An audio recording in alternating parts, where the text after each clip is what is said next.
السلام عليكم ورحمة الله وبركاته. كسو دوادا كوبعية سوفتوير شبكة كوبعية سوفتوير على بعض قبرتين كورس كلا دوان أو كلابا شبكة دن كورس كان بلا بدون حلو يقانا كويك بوك 2016 بكوبعية سوفتوير كا وحن بلابنا accounting software أما accounting package software أو آد كبرن دونتان قيبيه سكلا دوان صفة فاسن يسي كوانبا كا وحن كسو دوانا 10 كيني كواد وان كبرن دونو كويك بوك 2016 marka objectives ka aanu ka leenahay course-kan cusub aan bilaawano waa intan objectives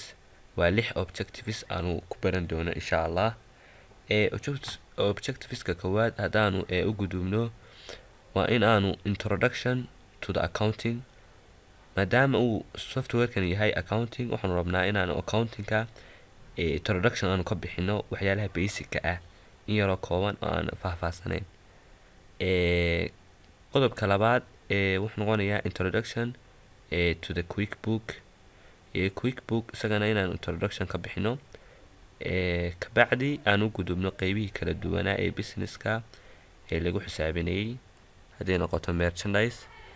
qaybkeena saddexaad noqonaya haddii services noqoto haddii manufacture noqoto haddii non profit system noqoto marka afartan system merchandise iyo service iyo manufacture iyo non profit baa lagu xisaabiyaa quick book hadaanu afarta qodob yara faahfaahino merchandise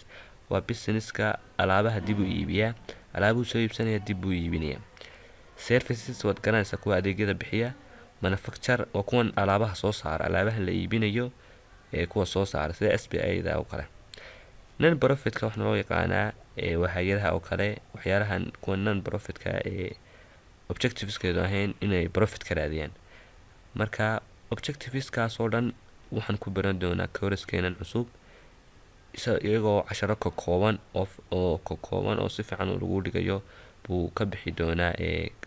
shabakadeena kobciya software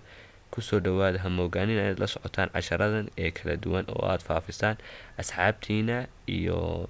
family-giina la share gareysaan. Wassalaamu calaykum waraxmatullaahi wabarakaatuh.